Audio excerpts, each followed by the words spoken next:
एक गांव से होते हुए एक हाईवे रोड रहता है। उसी गांव के बाजू में एक ब्रिज भी था। हाईवे से जाने वाली गाड़ियां उस ब्रिज के ऊपर से जाते थे। उस गांव में एक विकास नाम का लड़का था। वो बहुत ही कंजूस था। उसकी नियति बहुत खराब थी। उसके पास एक नाव थी। वो नाव चलाकर जी रहा था। वो लोगों के सामान यहाँ से वहाँ और वहाँ से यहाँ लाते ले जाता था और पैसे कमाता था। और वो लोगों से ज्यादा पैसे मांगकर उन्हें परेशान करता था। एक बार उस जिले में बहुत बड़ा तूफान आया। घर, इलेक्ट्रिक पोल सब टूट गए। नदी में बाढ़ आ गई। बाढ़ का पानी गांव तक आ गया। उस तूफान के कारण ब्रिज भी टूट जाता है। इसके कारण ब्रिज पर से आने जाने वाली गाड़ियां वहीं खड़ी रह गई। वो लोग अपनी गाड़ियां घुमाकर वापस जाने लगे। वहां ब्रिज को देखने कलेक्टर और इंजीनियर आके ब्रिज को चेक करके वो ब्रिज बनने में 1 साल लग जाएगा करके उन गांव वालों को बताते हैं। ये सुनकर विकास की नियति खराब हो जाती है। ट्रैफिक वाले उस ब्रिज की तरफ आने वाले गाड़ियों को रोकने के लिए गांव के बाहर जंक्शन पर no entry, bridge construction in progress का बोर्ड लगाते हैं। उससे उधर आने वाली गाड़ियां बाजू के रास्ते की तरफ से सीधी जा रही थी। ब्रिज टूटा होने की वजह से विकास का गिराईक बढ़ने लगे। वो ज्यादा पैसे चाहिए करके लोगों से मांगने लगा। क्यों ज्यादा मांग रहा हूँ, सोच रहे हैं क्या? वहाँ ब्रिज टूट गया है, दिख नहीं रहा क्या? पसंद नहीं है तो नाव में मत चढ़िए, यहाँ से निकलिए। अब लोगों के पास दूसरा ऑप्शन नहीं होने के कारण वो लोग उसे ज्यादा पैसे देने लगे। सामानों को, स्कूटरों को, साइकिलों को, हर चीज के लिए ज्यादा पैसे लेने लगा। पर वो लोग बेचारे करते क्या।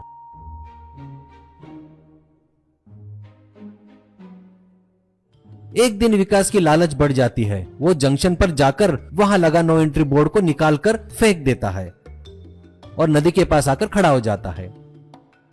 थोड़ी देर बाद एक आदमी अपनी महंगी कार से आता है। वहाँ बोर्ड न होने के कारण वो सीधे टूटे हुए ब्रिज के रास्ते पर आता है। ब्रिज के नजदीक आकर देखता है तो ब्रिज टूटा हुआ था। आदमी, ओ शिट, अब कैसे जाऊंगा? अगर समय पर नहीं पहुंचा तो मीटिंग कैंसिल हो जाएगी और मुझे बहुत नुकसान हो जाएगा। अब क्या करूं? ऐसा सोचता है। तब नदी के नाव पर बैठा विकास उसे देखकर अब मिला ना बकरा, सोचकर जोर से आवाज लगाता है। क्या हुआ साहब? आगे नहीं जा सकते हो आप, वापिस जाना पड़ेगा आपको। वैसे घूम कर जाओगे तो 50 किलोमीटर ज्यादा सफर करना पड़ेगा, यानी 1 घंटा ज्यादा लगेगा आपको।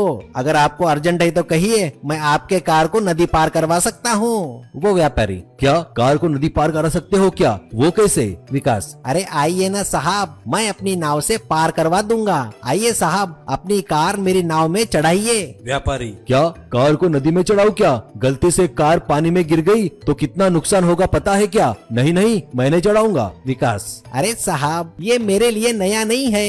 ये ब्रिज गिरा है ना, तब से मैं बहुत कारों को मेरी नाव के द्वारा उस पार लेके गया हूँ। बड़े बड़े महंगे महंगे कार भी पार करवाया हूँ। मुझ पर यकीन कीजिए सर, आपके कार को कुछ नहीं होगा।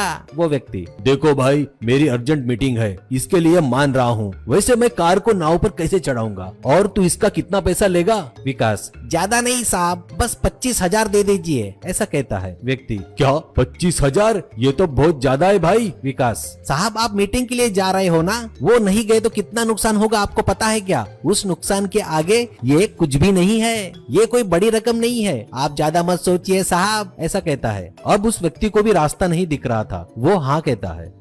अब विकास 2 लकड़ी के पट्टे को नाव में से नदी के किनारे पर डालता है और कहता है, साहब इन पट्टों पर से गाड़ी को नाव में चढ़ाओ, जल्दी चढ़ाओ। व्यक्ति, अरे बाप रे, मैं कोई सर्कस में काम करने वाला स्टंटमैन हूँ क्या? ये अपने से नहीं होगा भाई। नुकसान हुआ तो नुकसान हुआ, मैं तो वापिस जा रहा हूँ। विकास नाव से उतरकर आता है। क्या साहब, आपकी मीटिंग मिस हुई ना तो कितना नुकसान होगा पता है क्या आपको? अगर आपको डर लगता है तो आपकी कार मैं चढ़ाऊंगा, चाबी दीजिए मुझे। वो व्यक्ति नहीं नहीं कह रहा था तो भी विकास उसकी एक नहीं सुनी और जबरदस्ती उसकी चाबी छीन लेता है और कार को धीरे से उन पट्टों पर से गाड़ी चढ़ा रहा था। वो व्यक्ति डर के मारे वहीं रुका और देख रहा था। इतने में नदी में एक लहर उठी और नाव इधर उधर हलने लगी। बस क्या था, एक पट्टा सरक गया और कार नदी में गिर गई और पानी के बहाव में बह गई।